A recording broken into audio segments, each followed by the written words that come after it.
Three escaped killers think they've found the perfect hiding place, an isolated farmhouse in the middle of a deadly storm. What they don't know is that James Cooper isn't just another aging farmer. He's a retired Special Forces sniper with over 200 confirmed kills, and his farmhouse is a carefully designed kill zone. His military call sign was Ghost, because the last thing his targets ever realized was that they'd walked into his crosshairs.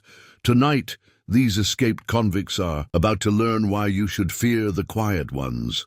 The old farmer they're about to threaten has turned his entire property into a tactical hunting ground, and the coming storm isn't the deadliest thing they'll face. Before we jump back in, tell us where you're tuning in from. And if this story touches you, make sure you're subscribed, because tomorrow I've saved something extra special for you. James Cooper woke at exactly 5 a.m., the same way he had every day for the past 5 years since buying the farm. No alarm needed. 2 decades of Special Forces operations had permanently coded precision timing into his DNA. Outside his window, dawn was just a promise on the horizon, the kind of heavy grey that whispered storms were coming. His movements were efficient, practiced, each step deliberately silent despite being alone in the house. Old habits.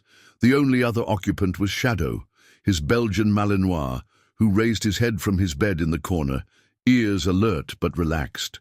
The dog had been through 3 combat tours with Cooper before retiring alongside him. Now they shared this quiet life, though neither had truly forgotten their training. Cooper's morning routine was a study in precision disguised as simple farm work. He checked the perimeter while apparently just walking the fence line, verified his sight lines while seemingly surveying his crops. The casual observer would see an ordinary farmer in his late 40s, perhaps a bit more fit than most, doing his morning chores. They wouldn't notice how his eyes constantly scanned the tree line, how he mentally marked ranges to every possible point of cover, how he instinctively positioned himself to maintain tactical advantage even while feeding chickens. The farmhouse itself was his masterpiece of subtle fortification. Every window provided overlapping fields of fire. Every room had at least 2 exits. The basement held enough supplies to withstand a siege, and hidden caches of weapons were positioned throughout the property. To visitors, it looked like a classic Midwestern farm, all weathered wood and practical design. They didn't see the reinforced walls, the carefully planned defensive positions, the almost invisible security systems. Sheriff Kate Martinez was the only one who knew what lay beneath the farmer facade. She'd recognized his bearing the first time they met, one veteran spotting another. After verifying his background, she'd become his sole link to the outside world, occasionally bringing news she thought he should know, respecting his desire for solitude while ensuring he wasn't completely isolated. The morning sun finally broke through the gathering clouds as Cooper finished his chores. Shadow padded silently beside him as they headed back to the house. The dog's posture shifted subtly, ears forward, muscles tensing slightly. Cooper had learned to trust those signals implicitly. Something was different this morning. In the distance, thunder rolled across the plains. The weather service had warned of a massive storm system moving in, possibly the biggest in years. Cooper's tactical mind automatically began calculating how the weather would affect visibility, movement, defensive positions. Another habit he'd never lost. Inside, he checked his weather radar while making coffee. The storm was massive, a sprawling system that would turn day into night when it hit. Perfect weather for people who didn't want to be seen, perfect weather for those looking to hide.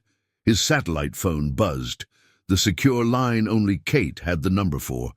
Shadow's ears pricked up again as Cooper answered. The sheriff's voice was tight with urgency. James, thought you should know. There's been a breakout at State Penitentiary. 3 inmates, all maximum security. They're headed in your general direction. Cooper's expression didn't change as he absorbed the information. How dangerous? The worst kind. Death row inmates with nothing to lose. Military background on one of them. They've already killed 2 guards. He thanked her and hung up, mind already shifting to tactical assessment. Shadow watched him intently, picking up on the subtle change in his energy. Outside, the wind was picking up, bending the cornstalks in his fields. The storm was coming fast. Cooper moved to his bedroom closet, opened a hidden panel, and checked. His primary weapon, a custom M24 sniper rifle he'd been allowed to keep after retirement. His hands moved over it automatically, the familiar weight both comforting and concerning. He'd hoped to never need it again. 5 years of peace had been a good run, but as thunder boomed closer and the wind rose to a howl, James Cooper knew his quiet life was about to become very loud indeed. As Cooper cleaned his rifle, memories surfaced like ghosts through morning mist. His hands moved automatically, each motion ingrained by thousands of repetitions across 2 decades of service. The weapon was more than just steel and wood. It was a bridge between his past and present. Kandahar, 2009. The shot had been impossible, 1,472 meters, heavy crosswind, target moving. But lives had depended on his accuracy, and Ghost never missed when it mattered.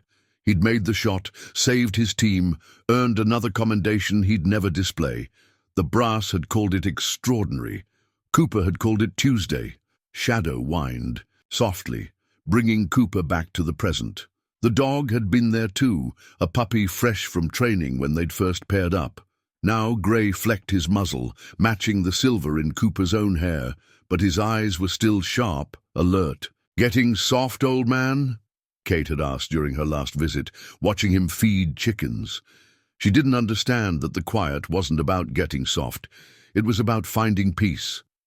After Mosul, after Tehran, after all the classified missions that would never see daylight, he'd needed this.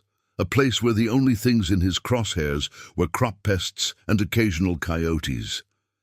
The satellite phone buzzed again. Kate's update was brief but concerning. "James, they hijacked a car near the prison. Blue sedan headed west on County Road 19. They're armed." Cooper moved to his map wall, hidden behind a sliding farm planning board. County Road 19 meant they'd hit the storm head-on. Smart drivers would seek shelter. His farm was the only viable option for 20 miles. Memory flickered again. Venezuela, 2013. Another storm, another group of armed men seeking shelter. That hadn't ended well for them. His commander's words echoed, "Ghost doesn't miss, Ghost doesn't forget, and Ghost doesn't leave witnesses." But that was then. He'd chosen this quiet life deliberately, turned his back on violence. The farm was supposed to be his redemption, a way to grow things instead of destroying them. Even his security measures were meant to be preventative, not aggressive.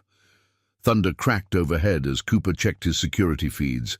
The cameras were disguised as normal farm equipment, weather monitors, wildlife cameras, typical agricultural tech. Their coverage was comprehensive, designed by the same man who'd once set up surveillance for entire forward operating bases. Shadow suddenly stiffened, facing the window. Cooper felt it too, the subtle shift in air pressure that meant the storm's main front was minutes away. The wind had changed direction, now driving from the east. County Road 19 was west. Anyone trying to flee the storm would be forced in his direction. His phone vibrated one final time. Kate's message was simple. 3 minutes out. Cooper closed his eyes briefly, centering himself the way he had before every mission. When he opened them, the farmer was gone. Ghost had returned. The storm hit with full force, rain hammering against the reinforced windows. Lightning split the sky, and in its flash, Cooper caught movement on his western perimeter. A blue sedan, moving erratically on the muddy access road. They were coming, and like every other time in his life when violence approached, James Cooper was ready. But as he moved silently into his pre-planned defensive position, a different memory surfaced. His last mission, the one that had driven him to seek this quiet life. He'd sworn then to never take another life. Now, as headlights approached through the storm's fury, he wondered if that was a promise he could keep. State Penitentiary's maximum security wing lay in chaos. 2 guards dead, 3 more wounded, and the security cameras showed nothing but static. Sheriff Kate Martinez stood in the control room, studying surveillance footage from before the blackout. The escape had been professional, methodical, military precision. They had help, the warden admitted, rewinding the footage. External and internal. Power cut exactly when shift changed, security protocols bypassed. The leader, Marcus Kane, appeared on screen. Former Special Forces turned mercenary, sentenced to death for a massacre in Chicago. His followers were Ray Delgado, cartel enforcer with 27 confirmed kills, and Christopher Mad Dog Morris, whose psychiatric evaluation read like a horror novel. They're not running blind, Kate realized, watching Kane's movements. This was planned. They're headed somewhere specific. Her phone buzzed, a weather alert. The storm system was intensifying, projected to be the worst in a decade. That's when it hit her. The storm wasn't an obstacle for Kane's group. It was part of their plan. Limited visibility, disrupted communications, forced evacuation of search areas. She stepped away from the warden, dialing Cooper. His farm was the only viable shelter in their projected path. As she waited for him to answer, another piece clicked into place. Kane's military background meant he'd choose tactical advantage over speed. He'd want high ground, clear lines of sight, defensible position, exactly what Cooper's farm offered. Back at the farm, Cooper watched the storm intensify through his thermal scopes. The rain wouldn't affect their accuracy. He and Shadow had trained in worse. The wind, however, would complicate things. Ballistics would need adjustment. His security feeds showed the sedan approaching slower now, struggling with the mud. The driver was skilled, adjusting for hydroplaning, maintaining tactical spacing from potential ambush points. Military training. Kane. Lightning flashed, and Cooper caught a glimpse of the other 2 through his scope. Delgado, muscular and scarred, riding shotgun with what looked like a guard's service weapon. Morris in the back, twitchy, unpredictable, the most dangerous kind of violent, the kind without logic. Shadow growled softly, picking up Cooper's tension. The dog remembered their combat days, when that particular growl meant targets approaching. Cooper patted him reassuringly. "Not yet, old friend." Kate's voice crackled through his sat phone.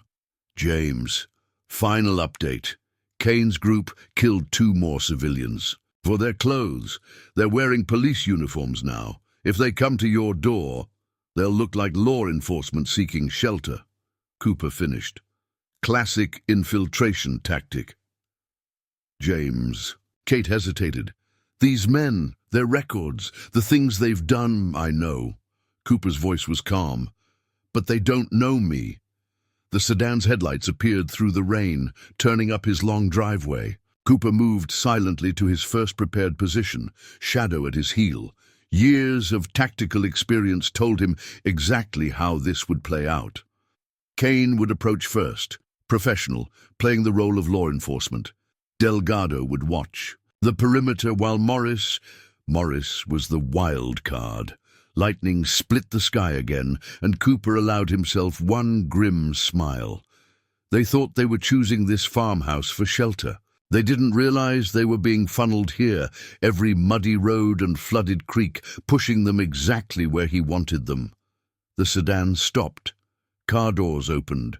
3 figures emerged through the rain, wearing stolen police uniforms, moving with practiced caution toward his front porch. Time to welcome his guests.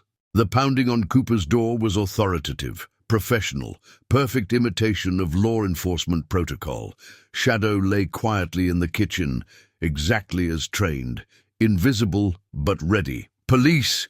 Need emergency shelter from the storm." Cooper took a moment to adjust his posture, softening his military bearing into something more farmerly. When he opened the door, he was the perfect picture of a startled civilian.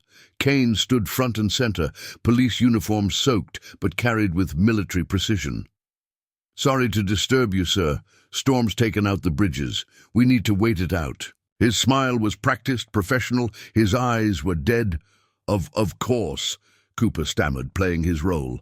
"News said it'd be a bad one. Come in, come in." Delgado entered first, scanning the room with predator's eyes. Morris slunk in last, twitchy fingers never far from his stolen weapon. Cooper noted their positions, their angles, their distances from his hidden arsenals. "Nice place," Kane commented, studying the farmhouse layout. "You live here alone?" "Just me and my dog," Cooper gestured to Shadow, who played his part perfectly. Tail-wagging, friendly farm dog act. No sign of the military weapon he truly was. "Cute dog," Morris sneered, but his eyes were wrong. Cooper had seen that look before, in war zones, the look of someone who hurt animals for pleasure. Thunder crashed outside.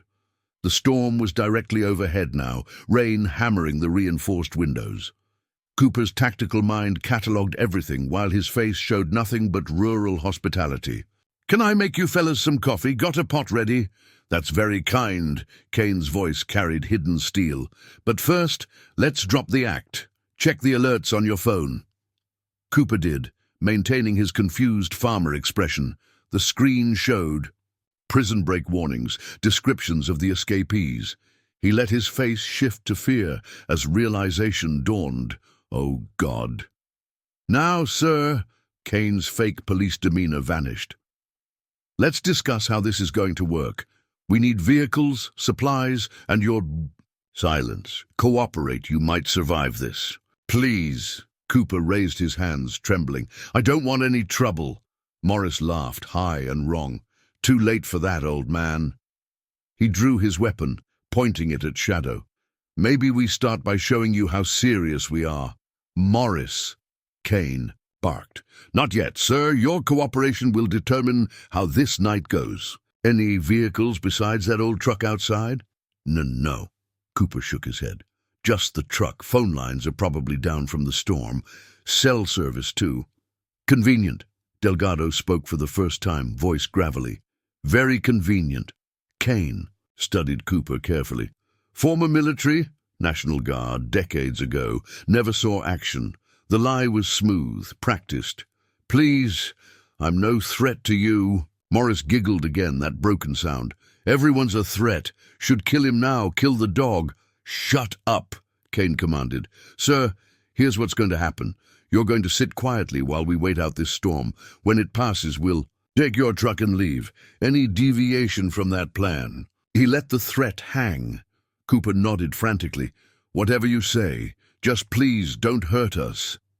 Kane assigned positions, Delgado watching the perimeter, Morris guarding Cooper, while Kane checked the house's layout. Perfect tactical deployment. Almost exactly as Cooper had predicted, they'd arranged themselves. Shadow whined softly, still playing his role. Cooper kept his eyes down, submissive, while mentally marking each man's position relative to his hidden weapons.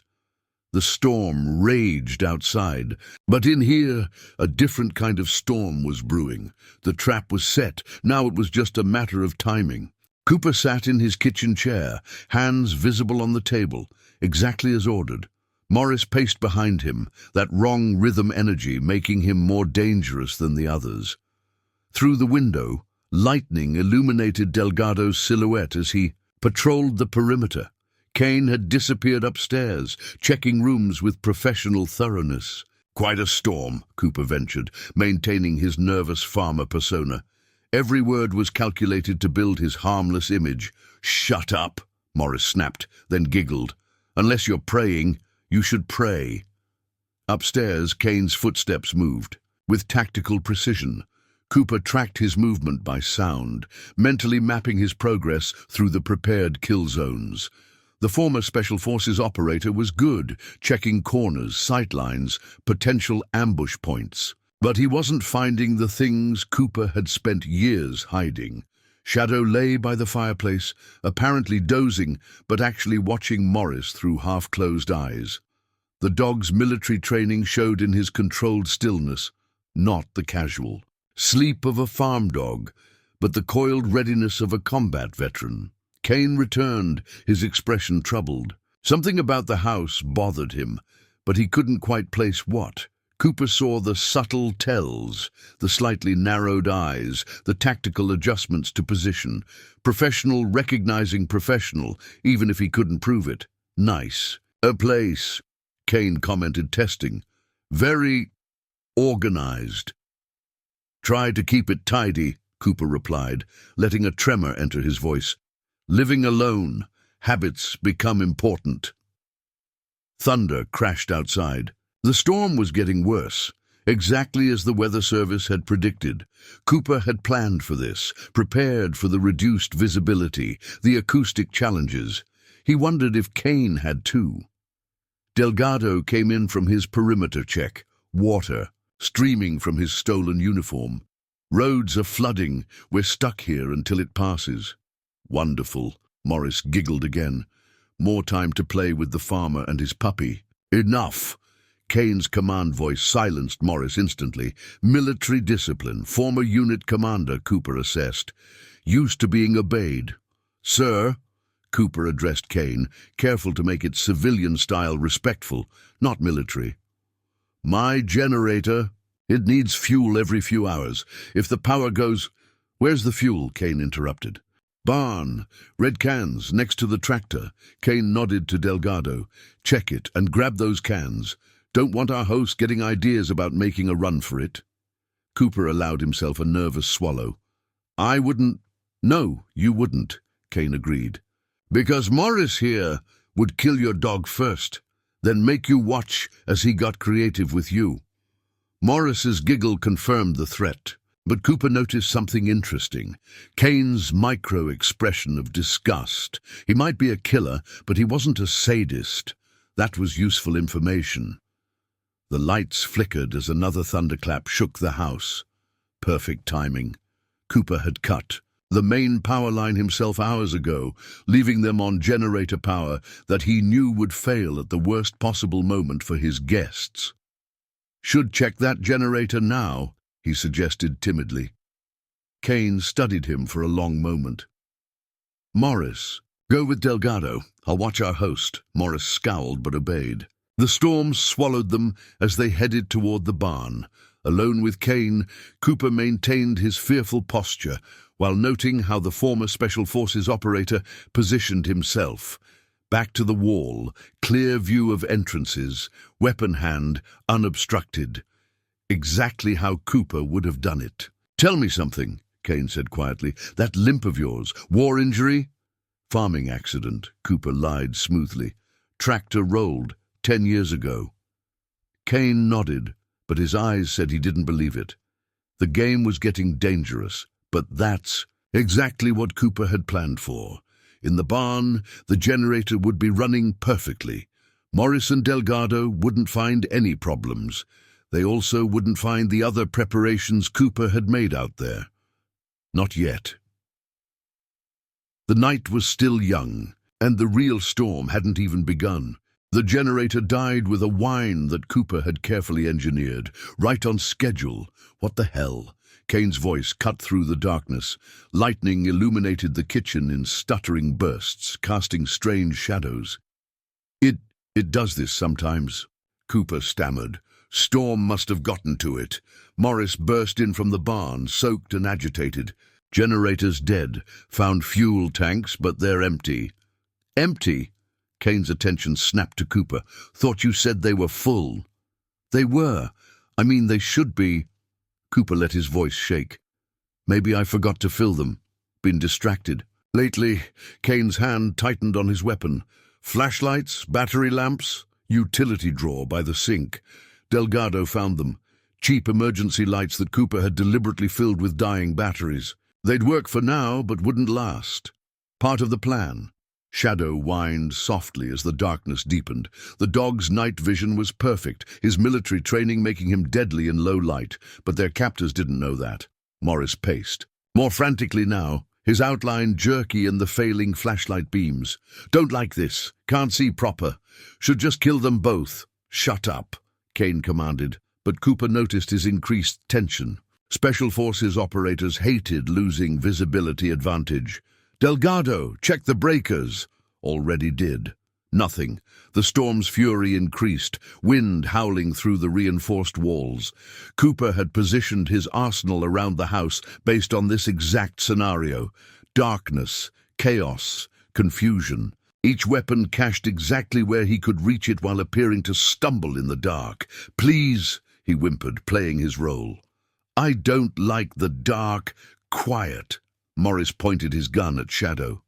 The dog growled, a sound more military than farmyard, Kane noticed.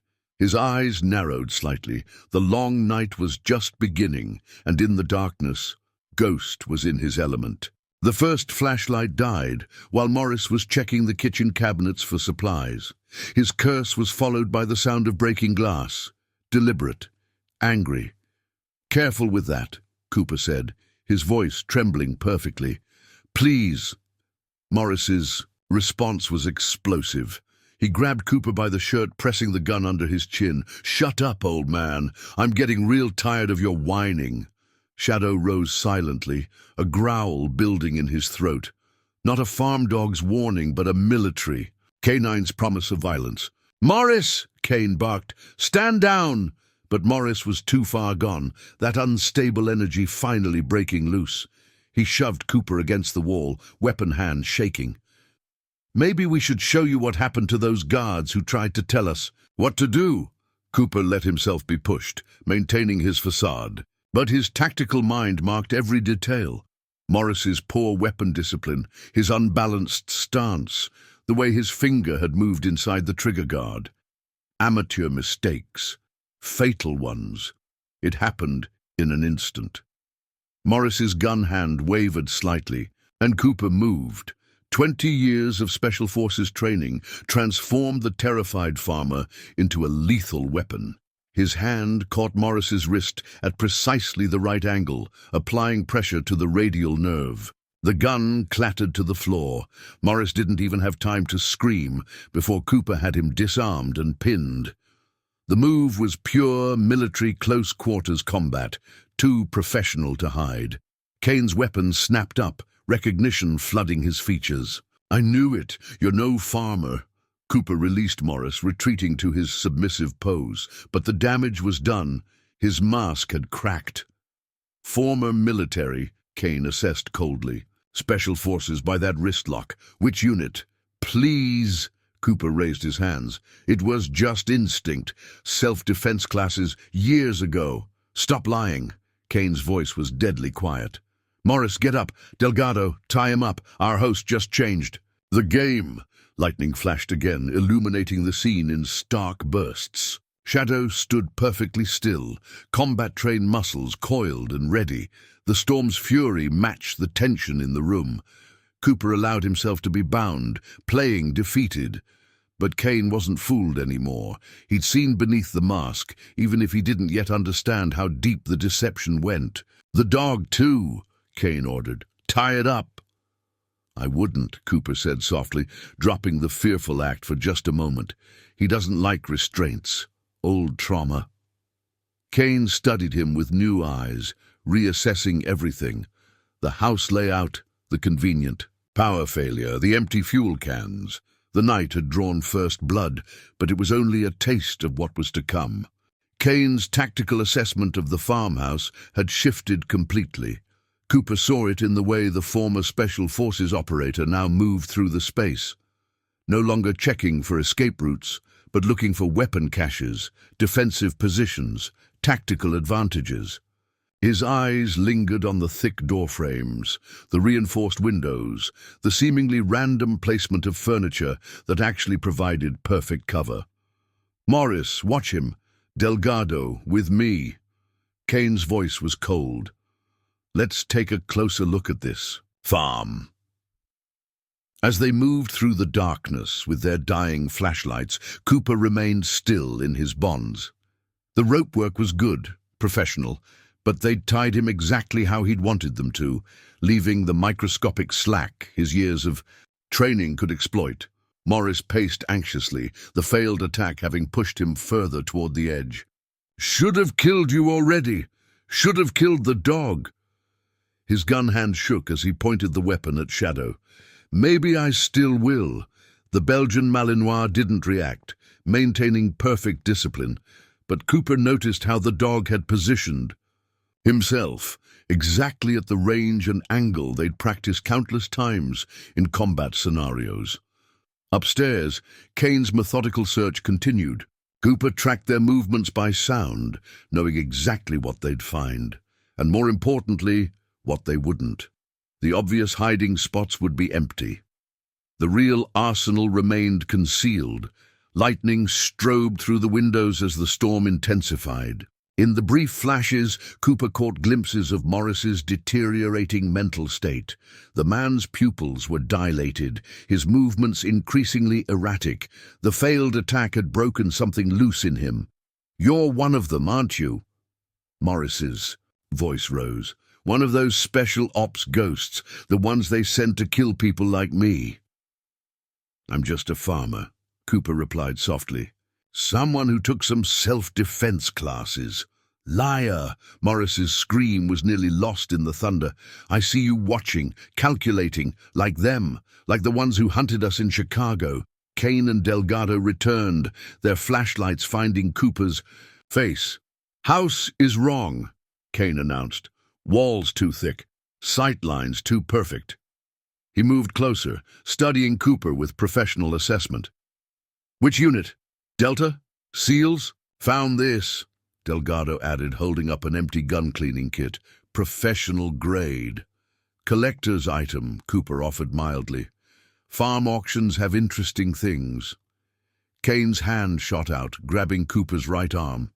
His fingers found the slight ridge of scar tissue, a distinctive wound. Sniper's callus. Very specific training leaves marks like this. Morris's agitation peaked.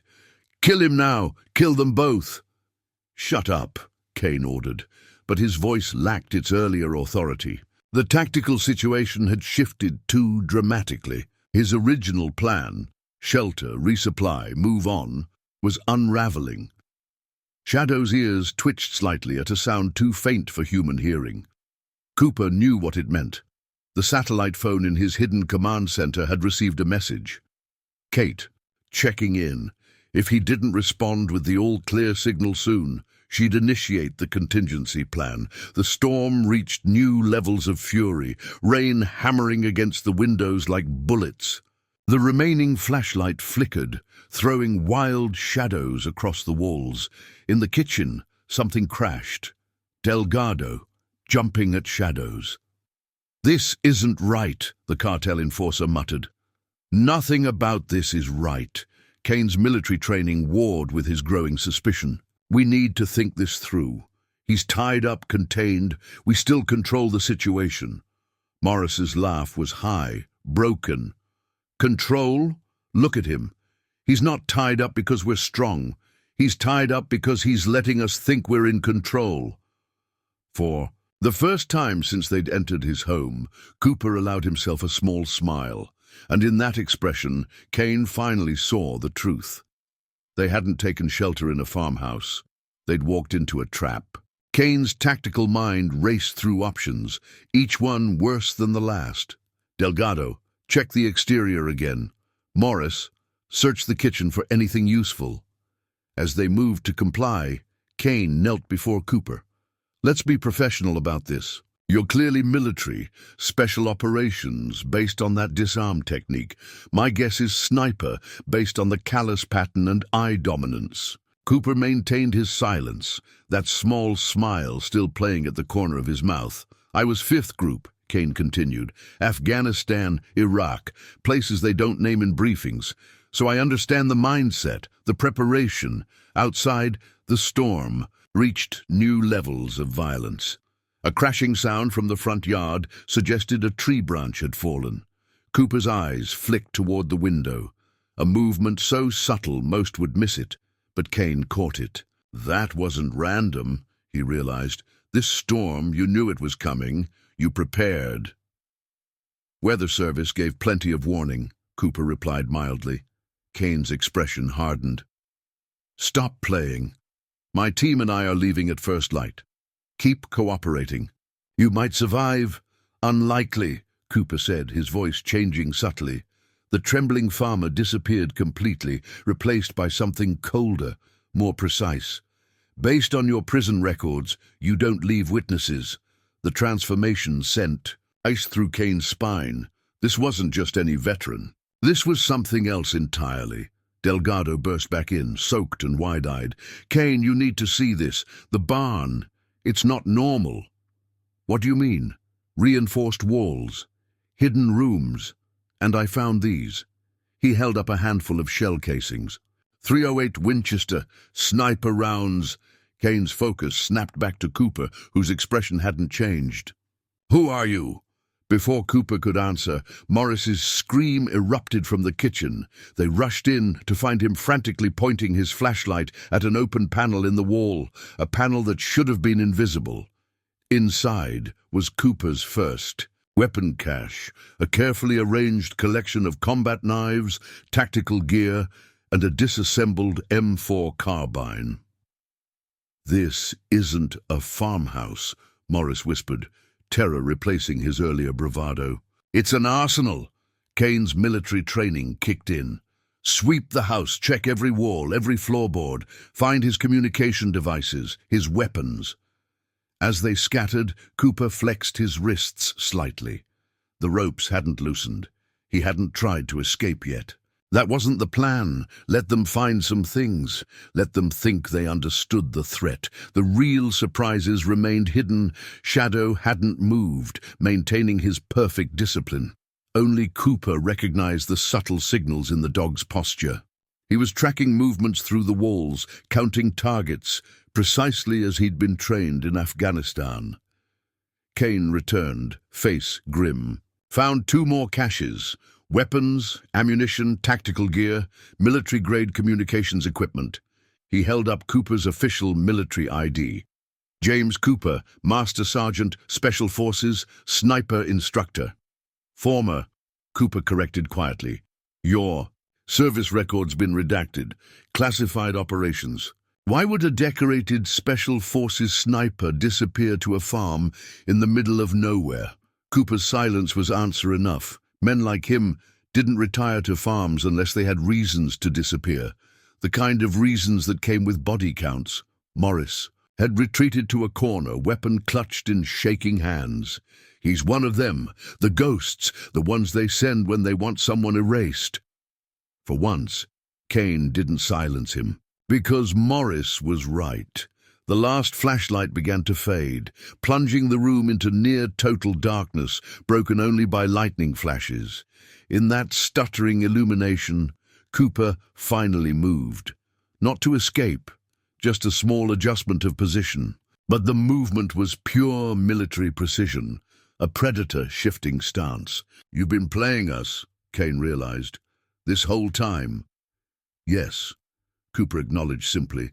The storm, the power failure, the convenient evidence, all part of the plan.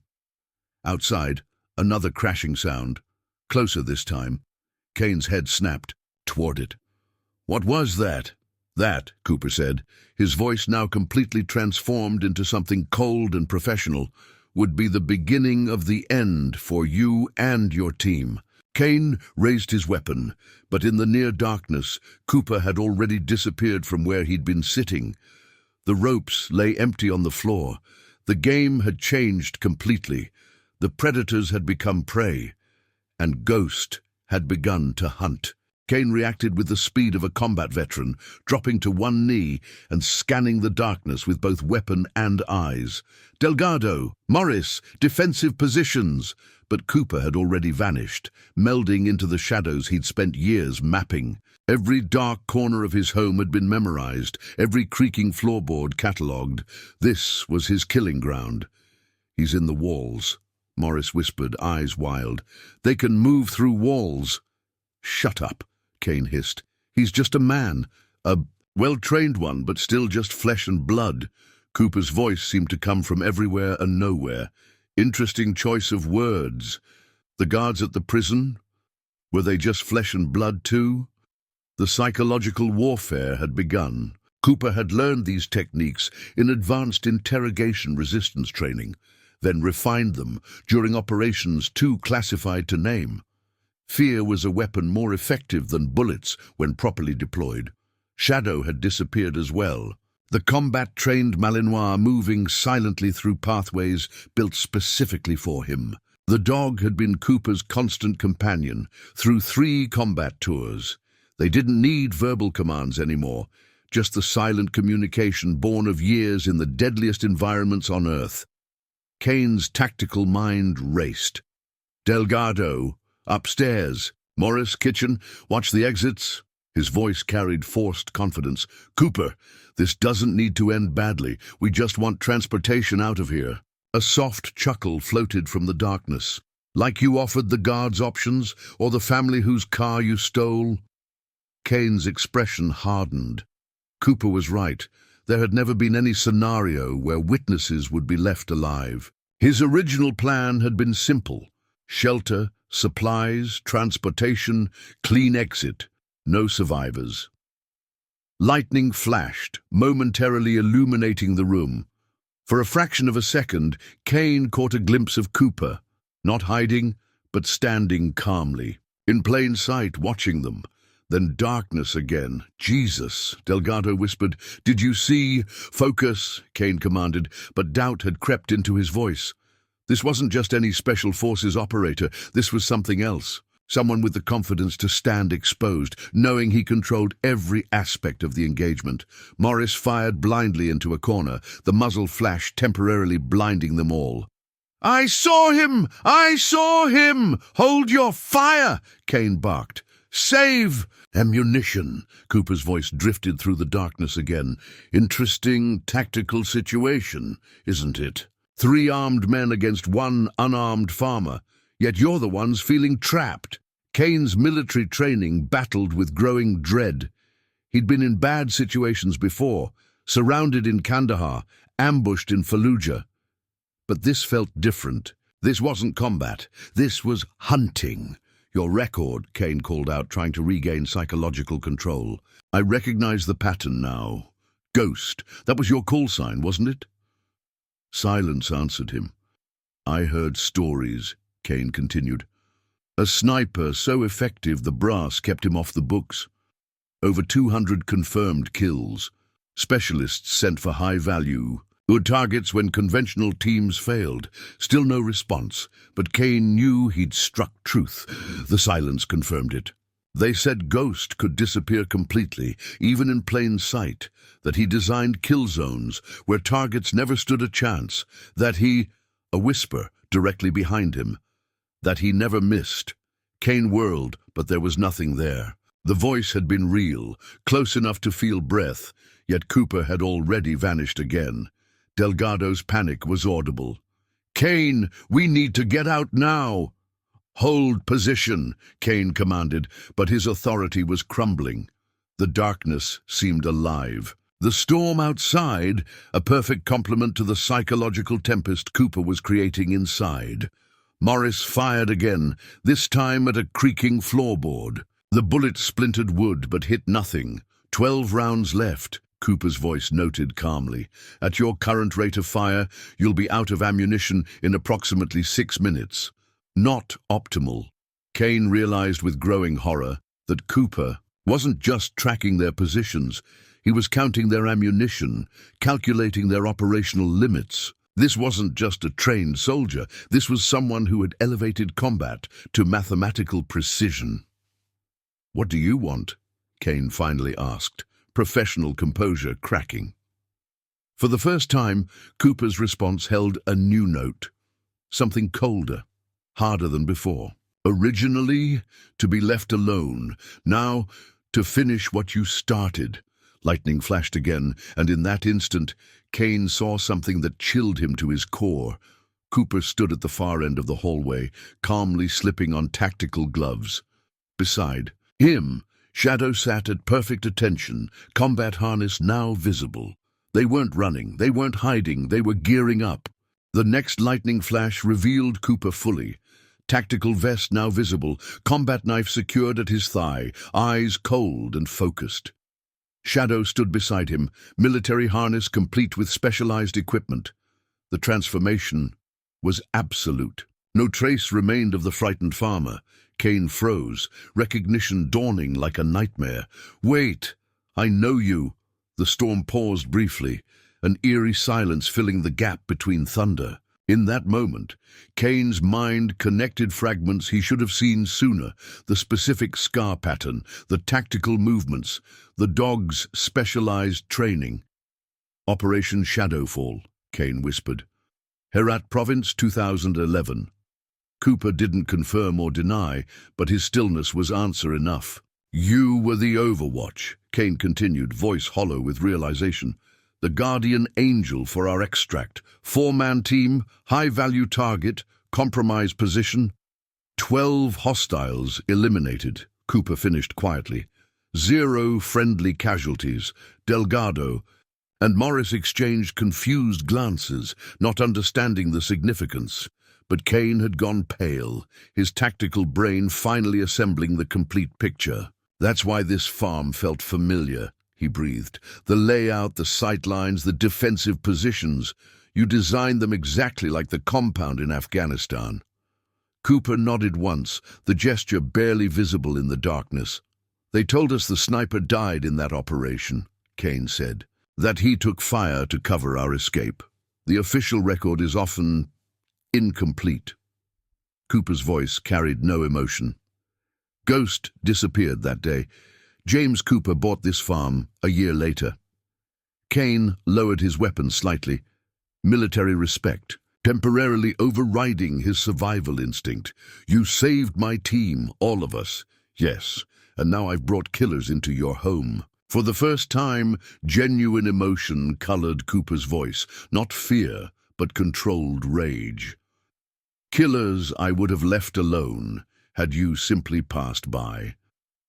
But you crossed my threshold, threatened my dog, disturbed my peace." Lightning flashed again, and this time Cooper had moved, closer, a predator closing distance. Shadow mirrored his position, combat ready. "Kane, what's happening?" Delgado demanded, panic rising. "Who is this guy?" "The best sniper in Special Forces history," Kane answered, tactical mind recalibrating. "The man who eliminated an entire enemy platoon to extract my team. The operative so valuable, they faked his death rather than lose his skills." Morris's erratic energy exploded into hysterical laughter. "We broke into the Devil's House, the actual Devil's House!" Cooper ignored him, focus locked on Kane. "You recognized the tactical design of this farm because you helped plan that operation. You weren't just on the extract team, you were the mission commander." The revelation hung between them, the final piece clicking into place. Kane hadn't just been saved by Cooper, he'd worked with him, planned with him. "Captain Marcus Kane," Cooper continued, each word precise as a bullet. "Decorated commander. Strategic Operations Group, until you sold classified intel that got 11 operators killed in Islamabad." Kane's expression hardened. "The mission was compromised from the start. Those men were walking into an ambush." "Because you sold their route to Pakistani insurgents," Cooper cut him off. "For $2 million, I tracked the money myself. During the investigation," the revelation hit Delgado like a physical blow. "You betrayed your own men? For money?" Kane's facade cracked completely. "They were sending us on suicide missions, using us as political pawns. You just decided their lives were worth $2 million, Cooper finished coldly. "The same calculation you made with the prison guards, with the family whose car you stole." Morris sensed the changing dynamics, his unstable mind latching onto new possibilities. "He's the traitor. Kane's the reason we're trapped here." The storm resumed its fury, rain lashing against the windows. But inside, a different storm was brewing. The team's fragile unity shattering under the weight of revealed truths. Cooper stepped forward again, ghost fully revealed. "Now you understand. This isn't a coincidence. This isn't bad luck. This is judgment, finding you exactly when and where it was always going to. Kane raised his weapon, desperation replacing tactical thinking. Cooper, listen. Ghost, Cooper corrected quietly. Tonight I'm Ghost again, and unlike you, Captain Kane, I never betrayed my principles. The fragile alliance between the three escapees began visibly fracturing as Morris and Delgado processed the revelation. No longer were they three against one. Everything had changed. The hunter had become the hunted. The prey had become the predator. And Ghost had returned to claim justice long overdue. Kane's tactical mind raced with new calculations. Cooper wasn't just a dangerous obstacle, he was a mission-specific adversary with intimate knowledge of Kane's methods, training, and weaknesses. Worse, the revelation had destabilized his team. Completely, he set us up, Delgado realized aloud, backing away from Kane. The storm, the farmhouse location... No, Cooper corrected, moving with lethal grace through the shadows. The storm was coincidence. Your choice to break into my home was yours alone. But after that, a cold smile flickered across his face. Yes, everything since has been carefully orchestrated. Morris's weapon swung erratically between Kane and Cooper, his unstable mind fracturing further. You got Rivera killed in prison, said he was working with the guards, but it was you selling people out all along. Focus. Kane barked, trying to reassert control. He's manipulating you. We still outnumber him. Numbers didn't help those 12 insurgents in Herat, Cooper remarked softly. Or the 11 operators you betrayed in Islamabad. Another flash of lightning revealed that Shadow had vanished. The combat-trained Malinois had entered the hunt. A ghost moving through prepared routes only he and Cooper knew. Delgado's professional veneer cracked entirely. I'm not dying for your betrayal, Kane. This was supposed to be a simple escape. There's the door. Cooper gestured calmly. You're welcome to leave. The storm's still raging. Visibility zero. Flooding has cut off all roads. And Sheriff Martinez has established a perimeter a mile out. The information hit like physical blows. Cooper hadn't just prepared his farm, he'd coordinated with local law enforcement. The trap was larger and more comprehensive than they'd imagined. Kane's expression hardened into desperate resolve. Cooper, listen. Whatever happened in Islamabad, that's between us. These men aren't part of that history. No, Cooper agreed. They're murderers who killed guards and threatened my dog. That makes this very simple. A sound from upstairs, so faint only military-trained ears would catch it. Shadow had begun his hunt. Morris's paranoia exploded. What was that? What's happening? Cooper's next words carried the cold precision of a sniper calling a shot. That is the beginning of your end. Shadow hunts from above while I secure the ground floor. Standard close-quarters elimination protocol. We used it together in 7 different countries. The calculated revelation of his tactical plan wasn't a mistake. It was psychological warfare. Cooper wasn't just hunting them. He was making them feel hunted, making them understand the methodical, inevitable nature of what was coming. Kane recognized the tactic, having used it himself. Split up, he commanded. Delgado, upstairs. Morris, kitchen exit. But his authority had evaporated. Delgado shook, his head backing toward the front door. No way. I'm not going upstairs with that devil dog. The dog is the least of your concerns, Cooper noted calmly. Morris fired wildly into the darkness, his desperate shots hitting nothing. Stay back! Stay back! 9 rounds remaining, Cooper counted softly. Lightning flashed again, and Cooper had vanished completely. But his voice continued, seeming to come from everywhere at once, a technique he'd perfected in psychological operations against Taliban commanders. The most dangerous predator isn't the one you can see, his disembodied voice explained. It's the one that makes you destroy yourself through fear. The farmhouse had transformed completely. What had appeared to be a simple rural home was now revealed as a sophisticated tactical environment, a killing house designed by one of the most lethal operatives in Special Forces history. Kane made one final attempt to salvage the situation. "Cooper Ghost, whatever you call yourself, you were a soldier. You understand orders, chain of command. These men were following my lead." "Yes," Cooper's voice acknowledged from the darkness. "Just like those 11 operators followed you in Islamabad. Their mistake, both times." A scream erupted from upstairs. Delgado had disregarded orders and tried the second floor after all. The sound cut off abruptly. "One down," Cooper announced calmly. The power dynamic had completely reversed. The predators had become prey, the confident escapees now trapped in a tactically designed nightmare. And Ghost, after years of peaceful retirement, had returned to the hunt. Cooper moved like smoke through his own home, each step silent and precise. The farmhouse had been designed for exactly this scenario, not defense against random intruders, but a calculated hunting ground where he controlled every variable. Above, Shadow worked methodically. The dog had neutralized Delgado without killing him. Combat techniques developed for high-value target extraction. Standard military protocol: contain, secure, move on.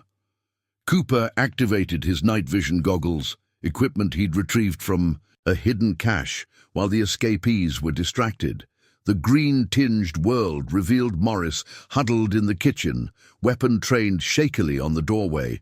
Kane had retreated to the living room, back against the wall, scanning continuously. Exactly where Cooper wanted them. "Morris," Cooper whispered, his voice seemingly coming from inside the man's head, a ventriloquism technique learned from psychological operations specialists. "Kane betrayed you, just like he betrayed his men." Morris spun wildly, firing at shadows. "Stay away from me." 8 rounds remaining. Kane recognized the technique. "Morris, he's manipulating you. Standard PsyOps procedure. Don't listen." But Morris was too far gone, paranoia consuming what little stability remained. "You sold us out from the beginning. The roads, the storm, this house, you knew." Cooper's next move was textbook isolation tactics. He activated the farmhouse's specialized features, hidden panels sliding silently, creating new walls where doorways had been. Within seconds, he'd reconfigured the interior layout completely, separating his targets. Kane realized too late what was happening. "Morris, don't move! He's changing the battlefield!" Morris's panicked response came muffled through newly appeared walls. "Kane! Kane!" The sound of frantic pounding followed. "Interesting tactical situation," Cooper observed from the darkness. "Would you sacrifice Morris to save yourself, Captain, like you sacrificed those operators in Islamabad?" Kane's professional demeanor cracked for the first time.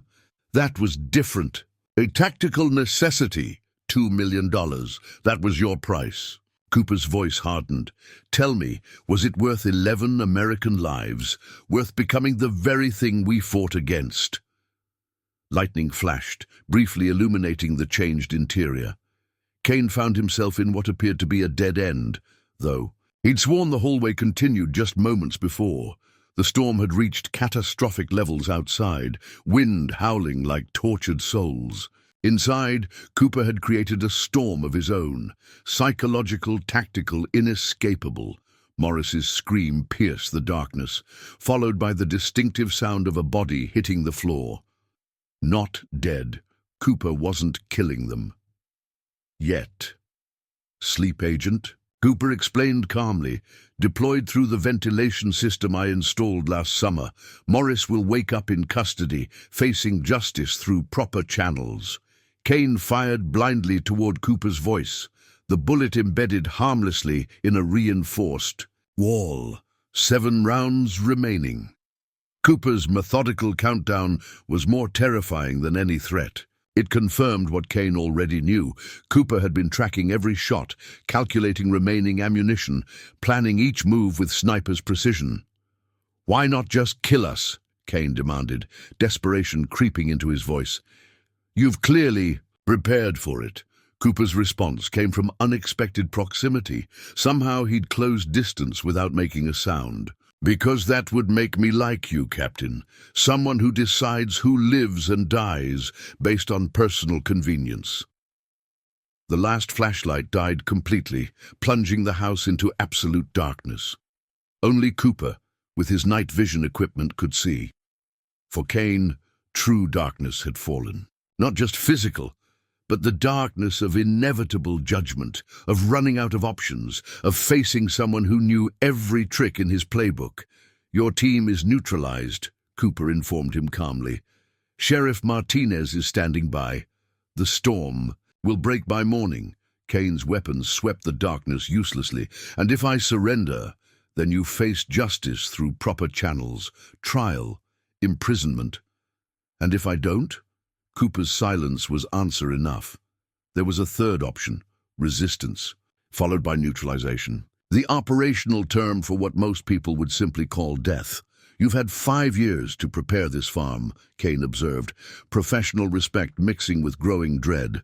Every inch optimized, every angle covered. Yes, you could have killed us immediately. Had the tactical advantage from the start. Yes.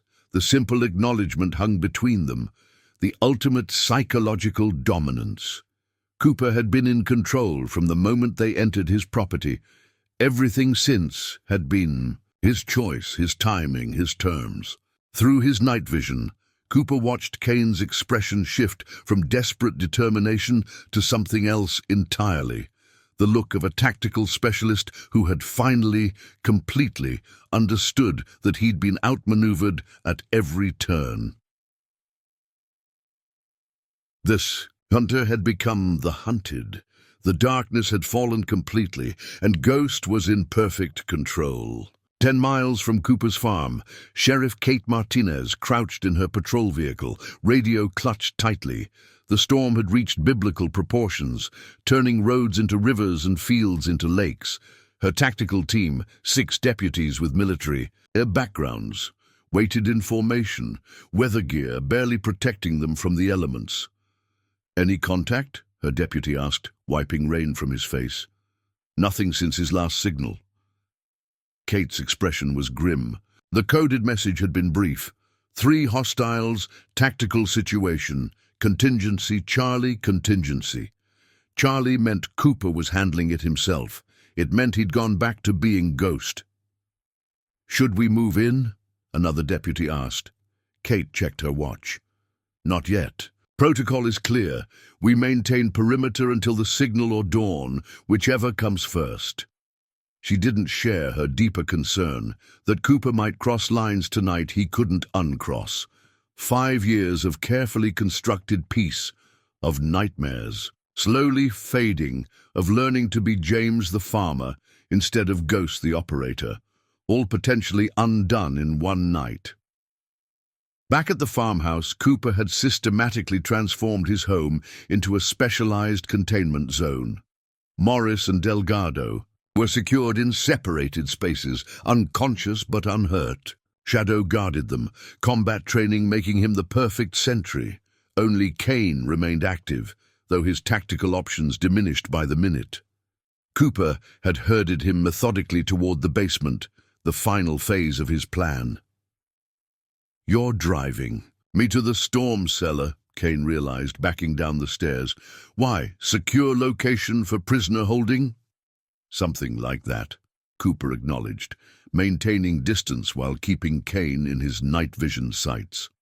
Lightning briefly illuminated the basement through small windows. What Kane saw made him freeze.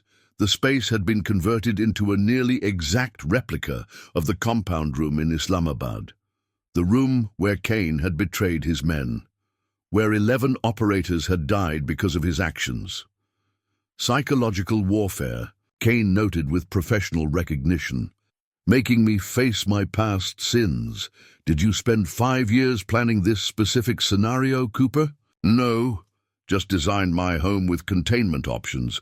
The Islamabad layout was therapeutic to recreate.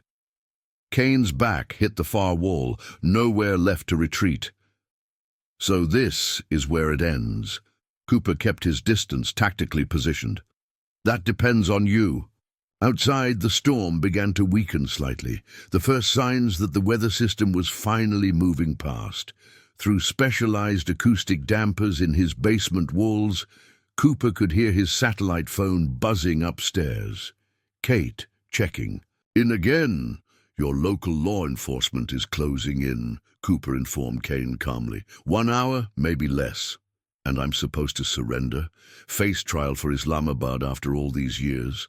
Plus the prison break, the guards. Justice isn't about convenience, Captain." Kane's laugh held no humor. "Justice! The system protected me after Islamabad, buried the evidence, discharged me quietly. You think a local courthouse will do better?" Cooper's silence acknowledged the bitter truth. The system had indeed failed those 11 operators. Had protected Kane when evidence disappeared, witnesses changed statements, investigations mysteriously closed. "So you'll be judge, jury, and executioner?" Kane challenged. "No, just the hunter who found you. What happens next is your choice." The basement fell silent except for the muffled storm and the soft hum of hidden equipment.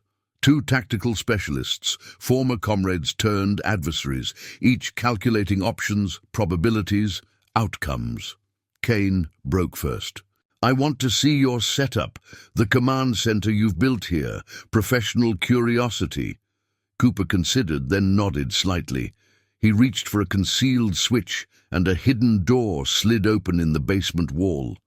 Inside was a compact but comprehensive Tactical Operations Center, communications equipment, surveillance monitors, weapons cache. Kane whistled softly, professional appreciation overriding his situation momentarily. "Military grade, better than some FOBs I commanded. Necessary precautions for living off-grid." The screens showed multiple angles of Cooper's property, perimeter cameras disguised as normal farm equipment. One monitor tracked the approaching law enforcement vehicles, still miles out, but making progress as the storm began to weaken. Kane studied everything with a tactician's eye. "You maintain an operations center, weapons, tactical gear, all while pretending to be a simple farmer. You never really left the war behind, did you?" Cooper's expression remained neutral. "Preparedness isn't the same as warfare. But you were. Ready for this night. Ready to become ghost again." Kane gestured around the room. "All this doesn't speak to someone who's found peace, Cooper." For the first time, uncertainty flickered across Cooper's face. So brief most would miss it, but Kane was trained to spot such moments. "Hit a nerve, didn't I? You're not as different from me as you pretend." Cooper's response was measured, controlled. "The difference is choice, Captain. I chose isolation to protect others. You chose betrayal to enrich yourself." Kane's hand moved subtly toward a concealed pocket. Cooper tracked the movement, but didn't react immediately. The trap was nearly ready. "Almost time," Cooper noted, glancing at the monitors showing Kate's approach. "Last chance to choose the path of surrender." Kane's expression hardened into resolve. "We both know there's only one way this ends, Ghost. Only one way it ever could end." Cooper nodded slightly, acknowledging the terrible truth between them. "Then let's finish what began in Islamabad." The trap was set. The hunters had both become prey, and as the storm finally began to break outside, the real tempest was about to erupt within. Kane's hand completed its movement, producing not a weapon, but a small metal device. Cooper recognized it instantly, a military-grade EMP disruptor, compact but powerful enough to temporarily disable electronic equipment within a limited radius. "Still carrying FOD gear," Cooper noted, using the military acronym for foreign object devices. Prison security didn't find that. They weren't looking for specialized equipment. Kane's smile was cold. "You're not the only one with training." Ghost. Cooper had anticipated this possibility. His tactical center included hardened electronics and backup systems, but the momentary disruption would be enough to change the dynamic. Kane activated the device. The basement plunged into darkness as monitors died, and Cooper's night vision equipment failed. The playing field had momentarily leveled. "Back to basics," Kane whispered. What followed was pure Special Forces combat. Two highly trained operators, fighting in darkness, each using their specialized skills. Kane had always excelled in close-quarters combat. Cooper's strength was distance and precision. In the confined basement, advantage shifted to Kane. The first exchange was lightning fast. Strikes, counters, tactical positioning. Cooper took a glancing blow to the ribs, but maintained his footing. Kane pressed his advantage, using the darkness and close quarters. 5 years of farming," Kane taunted between strikes, "while I've been honing my skills against the hardest. Men in maximum security." Cooper didn't waste breath responding. His movements were efficient, economical, deflecting rather than blocking, conserving energy while looking for openings. The discipline of a sniper applied to hand-to-hand combat. Upstairs, Shadow heard the confrontation. The combat-trained Malinois moved toward the basement stairs, but Cooper's previous command kept him at his post guarding the secured prisoners. The dog whined softly, military training warring with protective instinct. The fight intensified as both men abandoned pretense, drawing on their darkest training. Techniques too lethal for conventional combat emerged: throat strikes, joint manipulations, targeting vulnerable nerve clusters. But each attack met perfect defense, each fighter reading the other's movements from years of identical training. "Islamabad was necessity," Kane grunted, deflecting a strike. "Those men were walking into an ambush regardless." "You created the ambush," Cooper countered, voice calm despite the exertion. "Sold the intel that killed them." Their combat carried them through the basement, each man using the environment tactically. Cooper's advantage was knowing every inch of the space, even in complete darkness. Kane's was his recent combat experience, keeping his skills razor-sharp. "The system protected me," Kane said, narrowly avoiding a disabling strike. "Your hunt for justice is meaningless." Cooper's response was unexpected, not a counterattack, but a tactical retreat. He disengaged completely, seeming to vanish in the darkness. Kane advanced cautiously, senses straining. "Switching to sniper tactics," Kane observed, "creating distance, but there's nowhere to hide down here, Ghost." Cooper's voice came from an unexpected direction. "Who's hiding?" The backup systems activated, emergency lighting casting the basement. In dim red illumination, Kane found himself in Cooper's kill zone, positioned exactly where Cooper had methodically driven him during their combat. "Predictable," Cooper noted calmly. "You always favored aggression over patience." In Kandahar, in Islamabad, tonight, Kane realized the trap too late. The EMP had been anticipated, the fight choreographed to position him perfectly. Even in close combat, Ghost had maintained tactical control. "You've lost, Captain," Cooper stated, maintaining perfect position. "Surrender now." Kane's expression darkened, desperation replacing tactical thinking. "If I go back, it's death row. You know that. Your choices led you here, not mine." The moment balanced on a knife edge, two warriors at their deadliest, each knowing exactly what the other was capable of. In that frozen second, their shared history hung between them, the missions, the brotherhood of arms, the ultimate betrayal. Kane made his choice. His hand flashed toward his final hidden weapon, a prison-made blade concealed in his boot. But Cooper had anticipated this move too. What happened next occurred with sniper's precision. Cooper didn't kill Kane.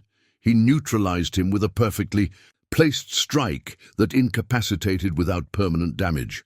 The technique was pure Special Forces, designed for high-value target extraction when the objective was capture, not elimination. Kane lay on the basement floor, conscious, but immobilized. "Finish it," he challenged through gritted teeth. "You know it's the only way this ends."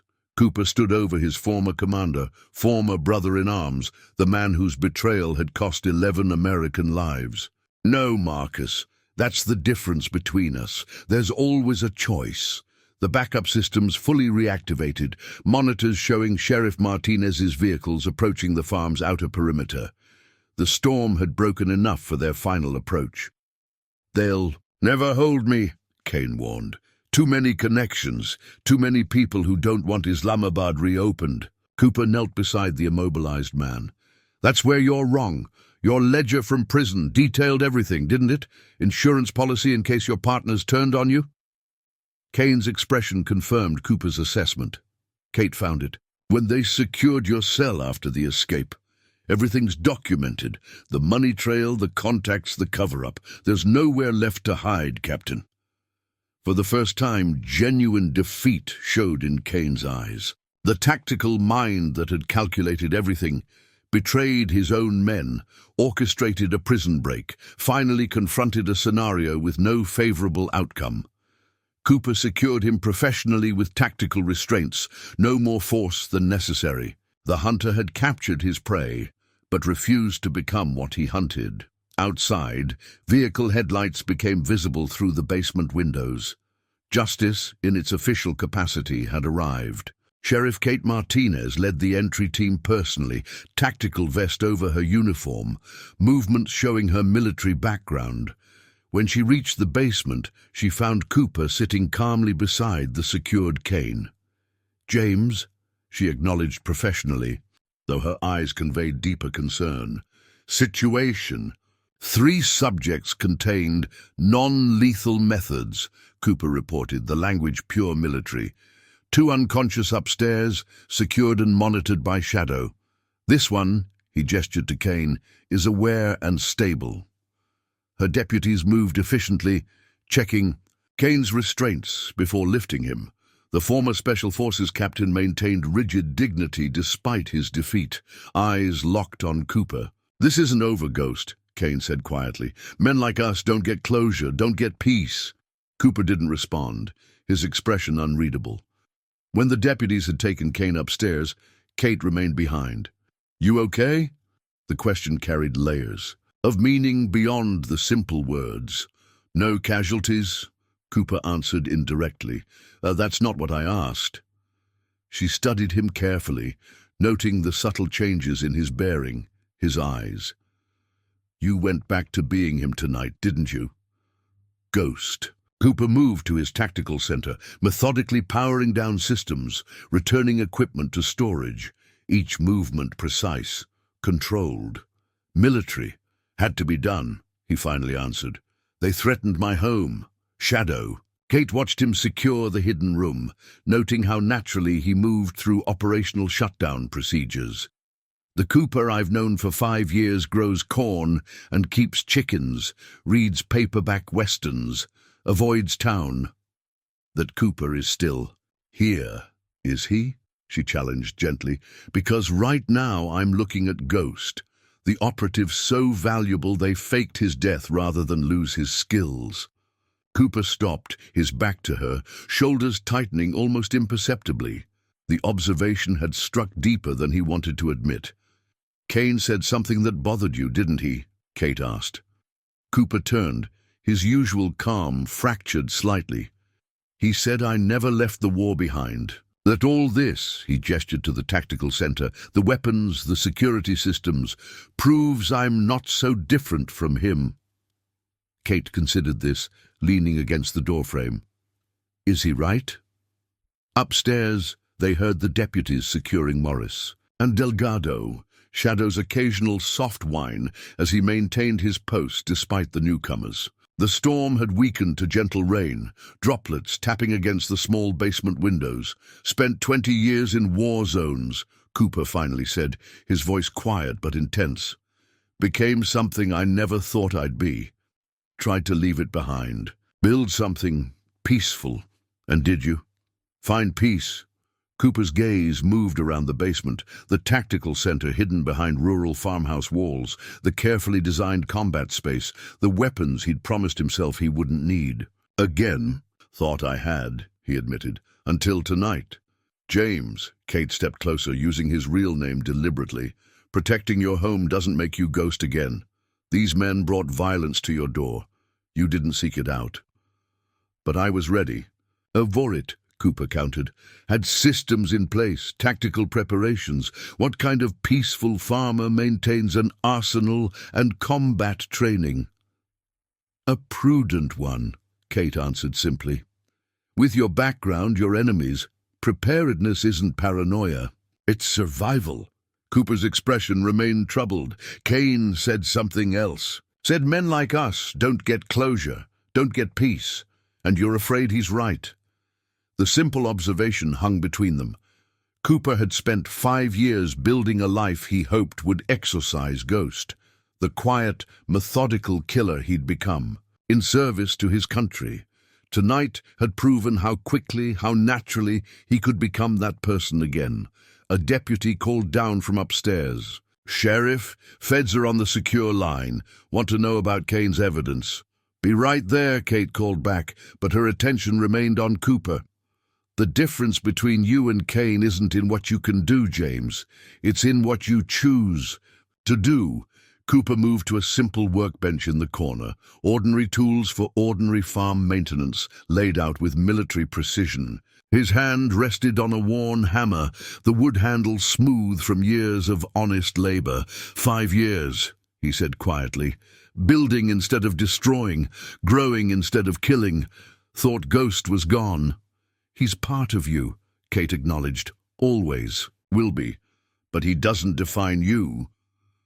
Cooper's gaze shifted to a small photo pinned to the wall above the workbench, the only personal item in the tactical space. 11 men in desert camouflage, posed before an operation, the men Kane had betrayed in Islamabad. I hunted him for them, Cooper said, touching the photo. Spent 2 years tracking him after the official investigation closed. When I couldn't find him, bought this farm. Tried to start over. Kate studied the photo, understanding deepening. And tonight they found justice through you. Through the system, Cooper corrected.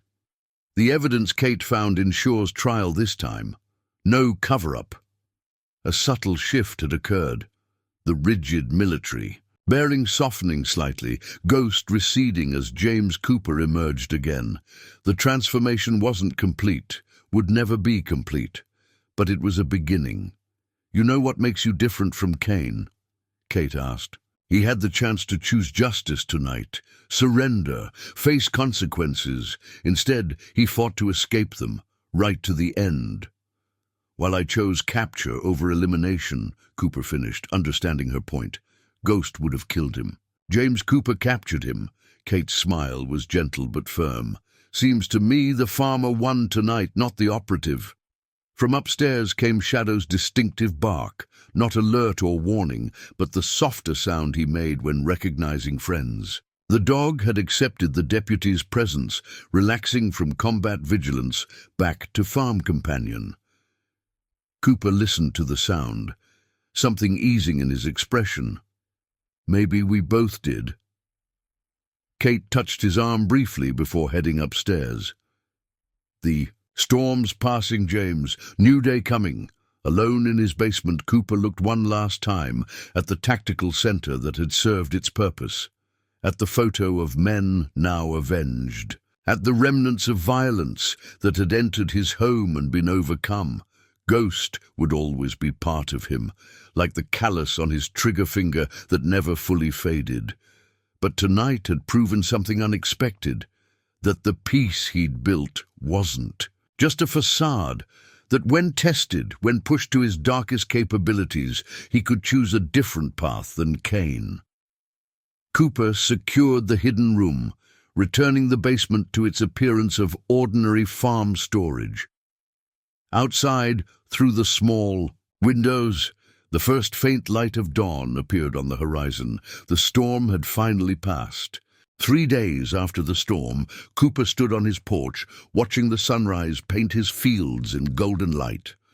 The farm showed few signs of the violence that had unfolded. He'd repaired the minimal damage, restored order, resumed his routines. But something fundamental had changed. Shadow lay at his feet, the combat-trained Malinois now back to being simply a farm dog. Occasionally his ears would prick at distant sounds, but the hypervigilance of that night had faded. Animals, Cooper reflected, lived more honestly than humans, fully present in each moment without dwelling on the past. The sound of tires on gravel announced Kate's arrival. She stepped from her cruiser in civilian clothes. This wasn't an official. "A visit brought you something," she called, holding up a paper bag. "Mrs. Wilson's cinnamon rolls. Figure you earned them." Cooper accepted the peace offering with a nod, putting coffee on, while Kate settled at his kitchen table. Through the window, his farm looked peaceful, productive. "Normal. Kane's being transferred to federal custody today," Kate said, accepting. "The mug he offered. The evidence is solid. No deals, no protection this time." Cooper nodded, his expression revealing nothing. "Morris and Delgado are cooperating. Full confessions about the prison break, everything leading up to it." She studied him over her coffee. "Thanks to your non-lethal approach, we've closed 5 cold cases they were involved in." "Good," Cooper said simply. Kate's expression softened. "You saved lives that night, James, not just your own." He turned to look out the window again, where morning mist was rising from his fields. Kane was right about one thing. Men like us carry the war with us, wherever we go.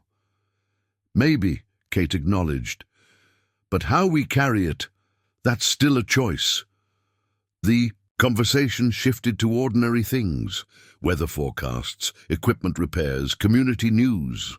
Cooper responded appropriately, but Kate noticed how his gaze occasionally drifted to the horizon, measuring distances, checking sightlines.